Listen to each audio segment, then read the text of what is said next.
I'm Lily Madwhip, and this is the end of the beginning. Look who it is! I'm Lily Madwhip, and I'm an orphan! Boo-hoo! Boo-hoo-hoo! That's Lisa Welch. Lisa stinking Welch. She should be in a loony bin, but apparently the angels did something to wipe her memory of being dragged into the veil. She's as unbearable as ever. Her squad of jerk girls giggle and cover their mouths like they're trying to hide the fact that they're clearly laughing. Maybe they do because they know they'll never have teeth as perfect as Lisa's, and it embarrasses them to show it. I didn't know having your parents die was something to be embarrassed about, says Simone. She puts her hands on her hips and glares at the jerk squad. Good old Simone. Only one of the jerk girls looks ashamed of herself. Ashlyn Peppers. She can be nice sometimes. Her face turns red and she looks away from Simone and me. But Lisa just snorts with her stupid button nose and smirks with her perfect mouth. Why are you even here? Lisa says at me. Shouldn't you be off in an orphanage somewhere? She looks me up and down. Nice face, by the way. I touch my cheek. There's a bit of a scar on it from when she cut me in our knife fight. Of course, she doesn't remember that, or she'd probably have bragged about it to all her friends. I'm not going to bother explaining to her that I'm currently living at a center for children with no families who are entering the foster care system, and it's not called an orphanage. I'm not going to bother explaining to her that I'm currently living at a center for children with no families who are entering the foster care system, and it's not called an orphanage. Sometimes I want to call it an orphanage myself. It makes me wish I was living in a trash can like Oscar the Grouch, or the rubble of my house. I wish I could live in my house. I wish a lot of things right now. Simone pats me on the back. Just ignore her, Lily. Yeah, Lily, ignore me. Lisa thumbs her nose at Simone. But you can't ignore the fact that everything dies around you. I'll bet you're cursed. Watch out, Samantha. It's Simone, says Simone. Or you'll probably be next. She's a soul-sucking witch. Lucky for you, being a redhead means you're a vampire and don't have a soul. Simone's fists clench up tight. I don't know why people keep telling her she's a vampire. Everyone knows vampires live in Pennsylvania. I shove past her and get right in Lisa's face. She flinches ever so slightly. Her breath smells like peppermint. Dang it, why can't she have nasty halitosis or something? Lisa looks a little shocked by me, but she holds her ground because nobody steps up to Lisa Welch. Get out of my face, witch.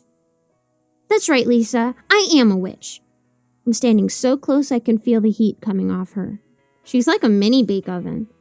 I always wanted one of those. Mom was afraid I'd burn the house down somehow. Instead, I blew up the house. How ironic. Lily Madwitch, I can see the future. You're nuts is what you are. She starts to turn to get the approval of her jerk squad, but seems to realize I'm right up in her face and becomes afraid I'm going to punch her so she doesn't look away. Simone grabs my shoulder. Lily? I shrug it off. I see your future, Lisa. Do you want to know what's in store for you? Do you? One day, when you're older than you are now, but not any nicer or smarter, you're going to pick on the wrong person. You're going to push the wrong button. You're going to stick your dainty little hand with its pretty fingernails in the wrong tiger's mouth. And that tiger, or someone who loves it, is going to hunt you down and cut you into tiny pieces and scatter them in the forest for all the hungry animals to eat. But they'll all get tummy aches because everything about you is toxic, right down to your bones. And the best part is that nobody, not even any of your jerk squad, will shed a tear or say it was tragic and that you didn't deserve it. Because you did, Lisa. You've been deserving it for years. And when that time comes, the only people who will miss you will be your stupid, rotten, family. With that said, I shove Lisa Welch with both hands. She's totally not expecting it. Nobody is. Lisa's still trying to comprehend what I said at her and is kind of in a stupor. I get to watch her eyes go wide and her mouth flop open as she topples backward. It's super satisfying. She goes right down on her butt with a heavy thump and just sits there in the dirt for several seconds, looking like she just learned that hell exists and there's a spot picked out with her name on it. Everyone else on the playground goes silent. A lone kickball bounces away. I kneel down next to Lisa. She slowly turns her head like a robot and stares at me in disbelief. You know what happens to someone like you after they die? I say quietly so only she can hear it. There's no clouds or angels or pearly gates or harp music. No lava and pitchforks and demons. They just lay there. Just years in a rotting corpse feeling their body melt around them. In your case, you'll get to experience being digested by raccoons and bears and coyotes. Nothing but the darkness and heat of slowly making your way through their guts until you come out their butt just a sad little poop. I stand up and look down at her. Kind of like you are now. Lisa gasps. I don't think her brain is wired to respond to something like that. Usually she's the one giving it out, not receiving it. What's going on here? Vice Principal Davis shoves past the crowd and had gathered around us. I hadn't even noticed everybody on the playground was slowly forming a circle with me and Lisa Welch in the middle. Grade school fight club. He sees Lisa on the ground and me standing over her. His eyes start darting back and forth between us. I think he was expecting to find our roles reversed with me on the ground and Lisa standing over me, and finding that it's the opposite has thrown his brain into some sort of error loop. Nobody in this school has a fully functioning brain. That's what I've learned. Everyone here is stupid. Lisa, are you all right? Mr. Davis finally asks. Lisa glances at me. I bug my eyes out at her and send her death threats with my thoughts. She turns red and quickly looks away. I fell. Mr. Davis stares at her on the ground for a moment and then directs his attention to me. Lily, is that what happened? I shrug. I don't know. I just got here and found her on her butt. Behind him, I see Simone look down at her feet and slip backward into the crowd of kids like an orange-haired ninja. Except a ninja would be easy to spot in a crowd of elementary schoolers. I catch up with Simone later, after Mr. Davis has wandered back to staring at the trees and wishing he was a lumberjack and Lisa has gotten up off of her butt and all her jerk girlfriends have touched her like pilgrims touching a waffle that looks like Jesus. Simone is sitting on a swing and spinning in a little circle. She doesn't look at me, she just speaks. What was that? She asks as I approach. You've never pushed anyone before. It was Lisa, I say. She deserved a good push. Do you need a push? Simone looks up. She looks scared? Is she afraid of me? Are you threatening me? She asks. What? No. I make a pushing motion with my hands. I meant to push. On the swings. I really did mean that. Didn't I? I don't know anymore. I don't think I want to push Simone. She's my second best friend after Jamal. I haven't seen Jamal in weeks. And I might never see him again. That makes me sad. I realize I'm still making little push gestures with my hands, so I stop and let my arms flop down. I don't need a push. Simone swings a bit to show she's capable of swinging herself. She keeps looking at me like she's afraid to look away because I might do something. I'm sorry about what happened to you, getting kidnapped and... She pauses because she doesn't want to bring up my parents getting... murdered. Nobody wants to mention it around me. They all think my parents were killed in a bungled ransom, but the kidnappers blew up our house with all of us in it, and only I survived by sheer luck. Everyone except Detective Guthrie.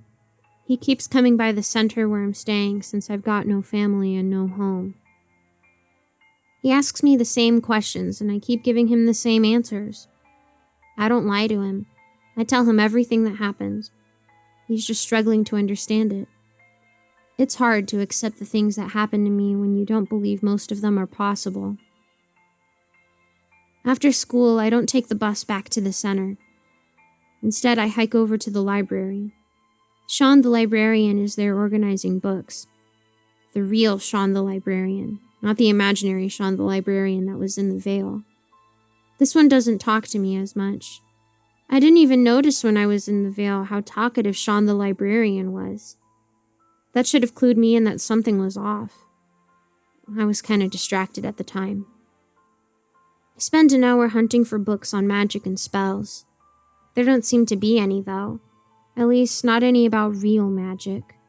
It's just stuff about doing card tricks and how to make a ball disappear. Stage magic. Stage magic doesn't bring the dead back. Stage magic doesn't let you fix the past. Once upon a time, I could have maybe made a deal with Samuel. He offered to let me fix the past before, but I didn't take it. I'd like to take it now, but he's not working the Vale anymore. Now they have Duma there. Can I help you find something? Sean the librarian approaches me. I know you. Lily Maddox, right? My name is Lily Madwhip, I snap. And I'm just browsing, thanks. He goes away. Sean the librarian watches me go. I nod to him and keep my jacket zipped up tight so he doesn't notice the book I'm taking with me. I don't have a library card. I used to, but it probably got burned up with the holy fire like the rest of my house. It's a long trek back to the center. Lily, where have you been? We were about to call the police. Again. That's Miss Steinbrenner. She's one of the people in charge here at the Center for Kids Without Families. There's actually a long name for it since they don't like the term orphanage, but I just call it the center, so they don't get on my case about it. It was Miss Steinbrenner who arranged for me to finish out my year at school rather than go to a different school closer to the center. She thought being around friends and teachers I knew would help me cope. She doesn't know that I don't have any friends except Simone and Jamal, or that Lisa Welch tried to kill me in a knife fight.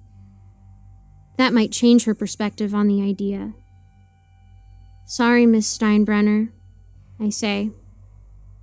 I had to go to the library after school to do research for a report. She looks at me like she doesn't believe me.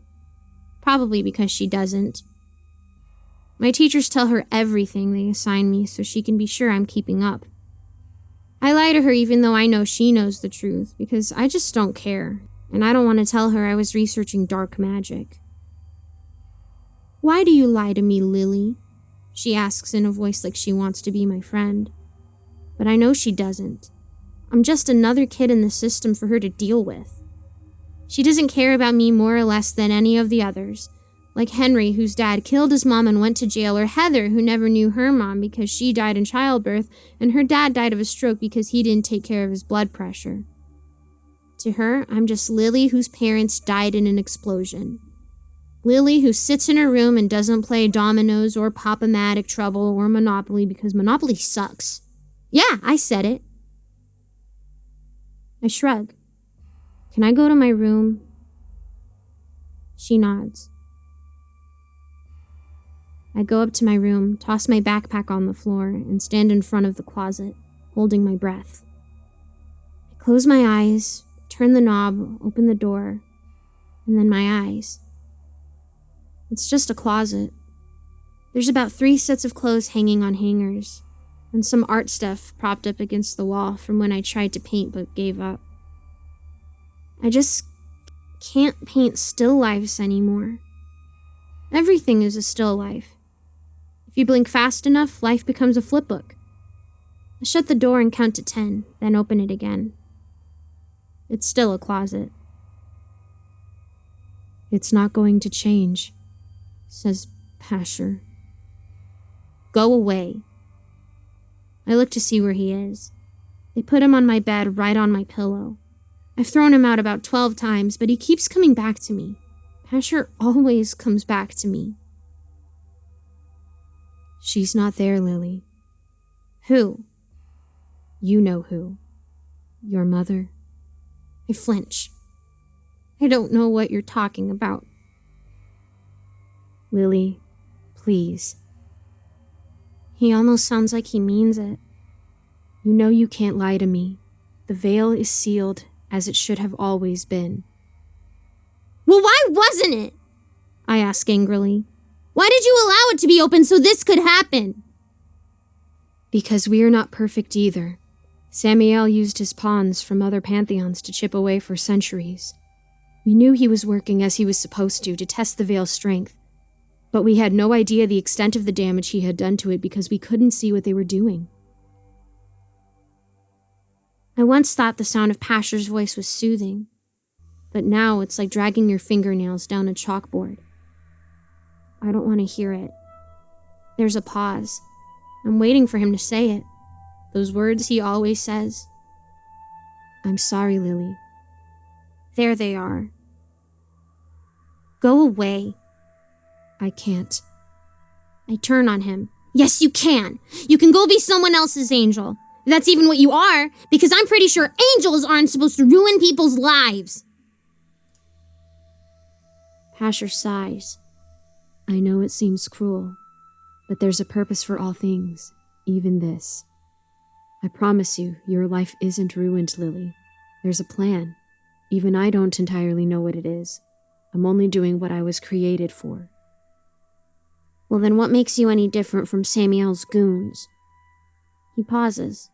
It takes him a long time to answer, but he finally does. Faith. Well, I don't have that anymore. I turn back to the closet and shut the door. I count to 10. 1, 2, to hell with it, 10. I open the closet and it's still a closet. Even if you could get back to the veil, what you have wouldn't be her, Lily. Why don't you just shut up? I can feel the tears starting to come. I wipe them away on my sleeve. You knew this would happen and you let it. And they're not even in heaven, are they? I can't die and see them because they're lying there in their bodies in the ground in coffins right next to Roger, just rotting away and waiting, and you put them there. Roger's not. I said shut up! Someone knocks at my door. Is everything okay, Lily? It's Miss Steinbrenner. I'm fine, Miss Steinbrenner. I calm myself by grabbing a bunch of my hair with both hands and pulling hard on it. I'm just having a fight with the other dozen personalities in my head about whether or not to burn this building down like I did my house. Sweetie, do you want me to call Dr. Mark? She asks. Dr. Mark is the center's psychiatrist. He likes to make me look at smudgy pictures and tell him what they look like. He keeps saying that I'm suffering from some sort of post-trauma sickness that's making me angry and violent. He doesn't understand. I'm not angry and violent. I just want to make things right. I need to fix things. I need to see my mommy. I didn't even get to see her at the funeral because they kept the casket shut. There were lots of her work colleagues there, and they all came over and introduced themselves and told me how sorry they were and how strong a little girl I was. I didn't need any more people telling me I was strong, so I left and stood outside and cried instead. Pasher said even strong people cry. God, he's annoying. Don't call Dr. Mark. I'll be quiet. Talking to Dr. Mark is like a weird sort of punishment. Be good, or we'll make you look at smudge pictures and talk about your feelings with this kind of creepy guy whose mustache is too long and curls up at the ends and makes him look like a cartoon villain who ties ladies to train tracks. Be good, or we'll tie you to the train tracks. I wish someone would tie me to the train tracks and a train would run straight over me.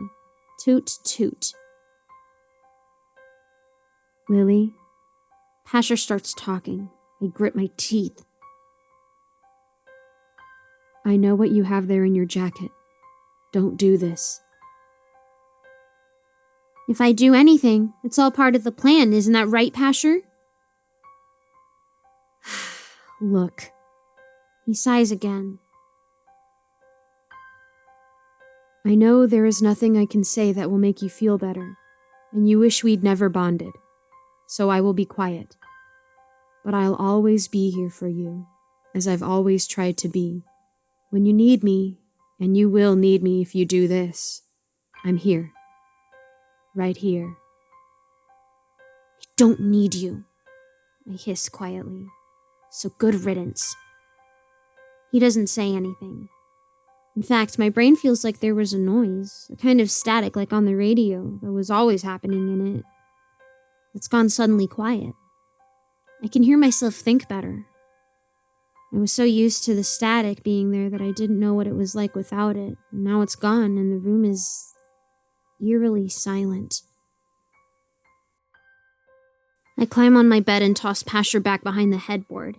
He slides down between the bed and the wall, disappearing out of sight. And now you're not here, you're down there. I smile at my own joke. I reach into my jacket and pull out the book I found at the library. It looks very old. The cover is a blank red slate color with some weird symbols around the border. It was almost like the book called to me when I was at the library. I'd been digging through a stupid one about a magician by the name of Blackstone when I heard something softly singing. I say something, not someone, because it almost sounded more like an animal's voice than a human's. I got up and followed it to see if maybe a chipmunk had gotten into the library and gotten trapped or something. Imagine that, a singing chipmunk. It could be the next David Seville. But instead of finding the next big musical act, I found myself in a dead end of the dark aisle of a library with nothing. No more singing. No Alvin, no Simon, no Theodore. Just as I was heading back to my table, this book fell out of the shelves in front of me and landed at my feet. I stroke the cover, feeling the markings under my fingers. The title of the book is hard to pronounce, but I try my best. Clavicle Salamis Regis. I open it and start to read.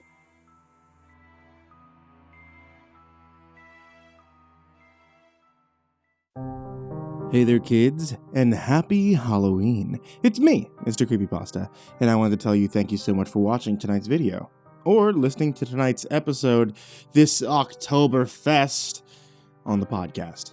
If you're not listening on the podcast, then you always can listen on the podcast at Spotify, or just about anywhere you find a podcast. And if you're not listening on YouTube, then you can find it on YouTube, or just about anywhere you find a YouTube. If any of you guys are interested in some of the audiobooks or actual books that have horror stories in them that I've worked on, you can always check out that description down below. In there's a couple of different links to some horror books and horror audiobooks and new things, like hopefully there'll be a Tales from the Gas Station Volume 3 link down there in the next few days, which I'm referring to right now, because if you look and it's out, it'll be there. Also, I wanted to say thank you all of you who are supporting me on Patreon. It's patreon.com/MrCreepyPasta. If you ever want to help support the show, keep the lights on, feed my cats and the like, you can always head over to patreon.com/MrCreepyPasta, and you can support the show there. Even $1 is greatly appreciated. And I have a very special thank you to these guys, such as Jordan Alexander Sanchez, Mr. Thud, Ken Lando Higuchi, Chompski, Nico Kaeo, Tristain Pelton, Stephen VanHuss, Chance Burnett, Deanna Kraus, G. Weevil 3, TheRedOakShieldVirus, CoryxKenshin, Pothead Holmes, Rival 1, JimboTheHutt, Caspian, Jordan Nells, The Village Witch, Hades' Nephew, Jordan Wayne Deckard, Bradley Leipe, and Charron, Acid System, Mike Bullock, Fooly Cooly Dude, Prozac and Pancake Appreciation, Brian Arse, Cryptic Nightmares, Shadow Morningstar, Brianna Wright, Someone You Love, Said the King 56, Bad Honey, S-Man, Kiri the Sloth, Thomas Burgett, Liam Newman, Sky Harbor, Caleb Dougal, Last Blade Song, Rafael Rodriguez, The Ginger Bros, and Aaron Stormcrow. And another thank you to all you guys who are in the description down below. Thank you guys so much for watching. Thank you all for listening. And I hope you all have a wonderfully happy Halloween. Sweet dreams.